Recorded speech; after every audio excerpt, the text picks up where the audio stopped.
Alright, I'm back with another Destiny 2 video, and I figured I would do just a full one on the Dawning, which launched on Tuesday a couple of days ago. I mentioned it briefly kind of on reset day, but now I've had some chance to play it, and by play it, I mean I'm kind of just doing normal seasonal stuff, and then just as it happens, you are also simultaneously doing Dawning stuff in addition to other kind of weekly pursuits. I have to say, as someone who's generally pretty skeptical about Destiny events, especially ones that don't really even have a dedicated, fun activity to run or something like that, I'm pretty impressed with the Dawning this year, and that's due to kind of a number of things. Namely, there isn't a specific thing I can point to that's just like a giant glaring obvious problem.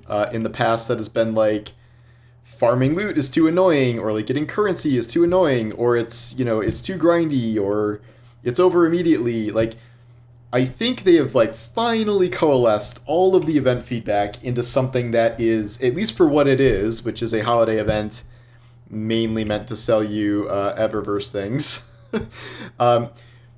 You can see I've already gotten the armor, of course. They've done a pretty good job this year. So I'm just going to go through it. You can go through most of it just by kind of talking to Eva here, and she's got all the goods. I guess I'll pick up some new bounties, because why not? Okay, so what works about this season? The grind for these upgrades was essentially nothing. It took about a day, namely because Bungie has not disabled the Starfarer ship, which is the ability to generate Dawning Spirit on ingredients. And while yes, it is true that there are a number of ingredients that have pretty low drop rates, like the headshot one, I think the stasis one, it is also true that you will just get a metric ton of ingredients by playing anything eventually. And you only really need one copy of one ingredient to make sure you make all the cookies at least once. Like, I made one Shaxx cookie, and because I'm not using swords, maybe glaives, I'm not getting any more sharp flavor, but like, it doesn't matter because I have 99 balanced flavors from my bow and headshot, bow and like pulse rifle use that I can just turn into Ava at any given time. And like, or I have a bunch of solar things, and in fact, like, you can just pick whatever vendor and dump a bunch of cookies onto them, which also gets you even more Dawning Spirit, and it's probably the single best source. So just playing very moderately, like for a day and a half, I think I finished all of these. This row is all snowball upgrades, and then this row is all upgrades for like kind of the event itself. These four are the ones that mattered because now we have targeted focusing. The Dawning is unique in that it is the one event, I believe, that has had a seasonal unique legendary weapon every season in Destiny 2. So we have 5 total. We're in year 5. The order was this, I think. I could have mixed up these two. But anyway, this year it's a pulse rifle, a stasis pulse rifle. Finally, we have a stasis weapon for the Dawning. So you can do like a batch upgrade. So you can do just it will be one of these 3, and then the new pulse rifles in both of these, which is clever. Or you can just do individual focusing for like 2.5 times the cost. The bad news is I would say I did a god roll guide to these today. I don't think any of these are like crazy standout weapons. Like, they're some good ones, and I really like Glacial Chasm in the past, but once they nerfed high impact fusion charge time, it was not great.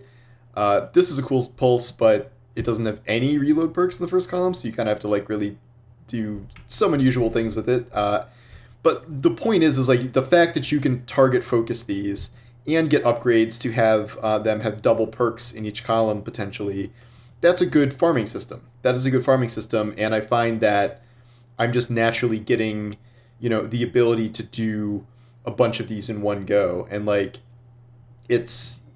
you're also getting stuff as you do this. So like, I'm also getting enhancement cores. Like, I've got up probably 100 enhancement cores in just a couple of days already, and then you check your rolls if this is something you want or don't. And like, I've saved, a handful of copies, even if this is not really like, the coolest thing. Target Lock, Ambitious Assassin, none of the roles I'm wild about, but the fact this system exists at all is good. And I think they've done a very good job with that. The event challenges are not particularly difficult. This one is just because I haven't really run any Tears of Eternity. All the other ones were just, do some playlist activities, play some Gambit or Crucible. This one is the most random one because you have to do like Wellspring and things like that for like 10% completion per thing. And then you have the Starbaker Seal, which, unlike the Season of the Haunted one, gilding for this is not terrible, I would say.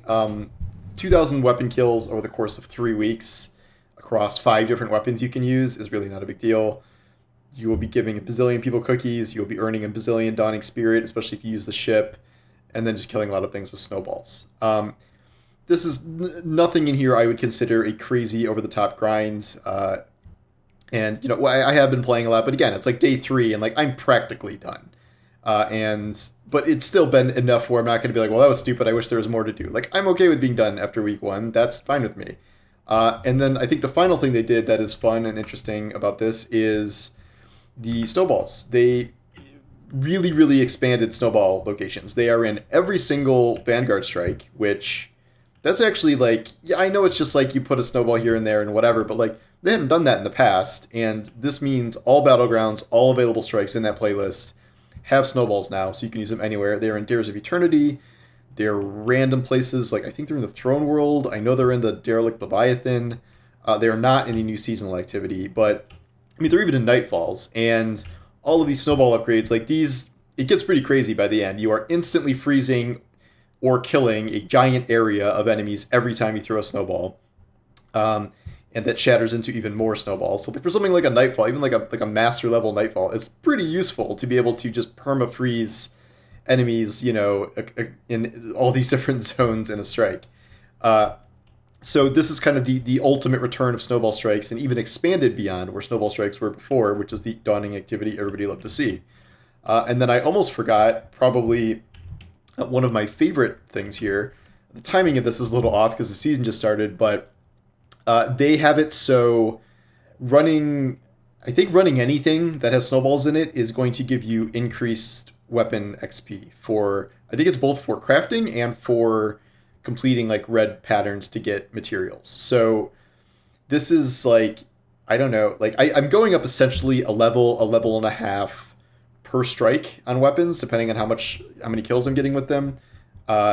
It's at least double or triple, I think, what it is normally. So I just crafted this like late yesterday, and I'm already flying through it here.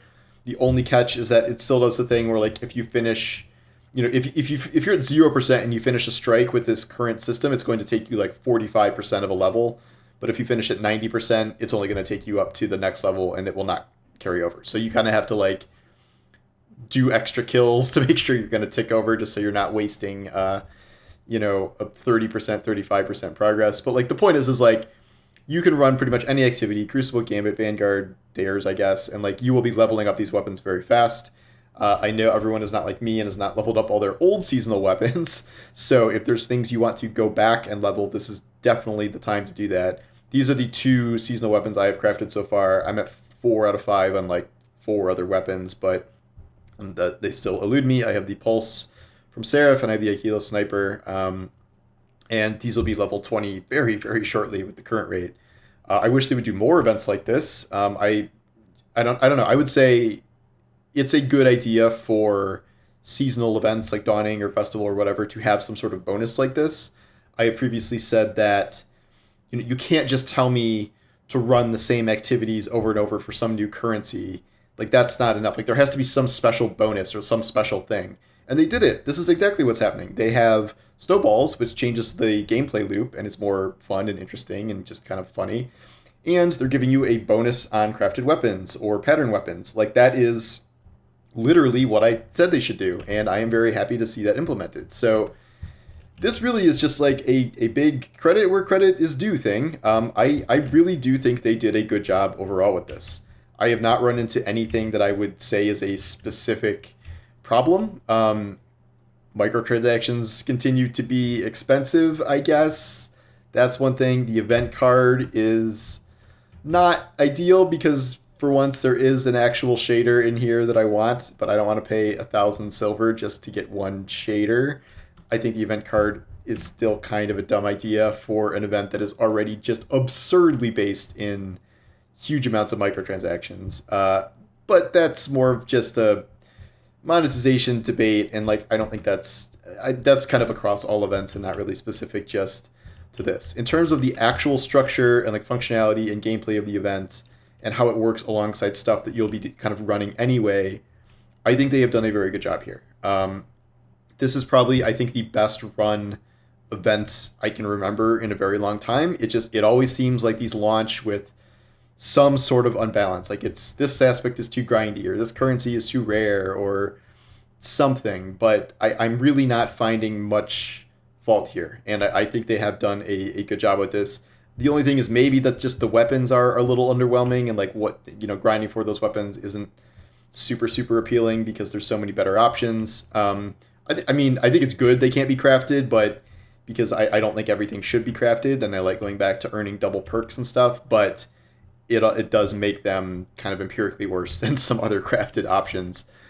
So it's a little hard to compete when you're not crafted these days. So anyway, those are my thoughts on the Dawning. I will be quote unquote done with this soon, but it's a very good just currency farm overall. Like you can just really build up your stash of cores or whatever you need. Like there's a lot to farm out of this, whether it's the gear or just kind of anything else that drops here. So yeah, I do not have much criticism for this, and that is a rarity these days because it keeps feeling like we keep running into these issues time and time again. Seasonal economy has been another big issue just throughout this year. I do think there have been significant improvements in this season's economy too, which I've talked about before, and I guess that extends the Dawning. So yeah, pretty cool. All right, let me know what you think in the comments, and I will talk to you guys soon. Take care.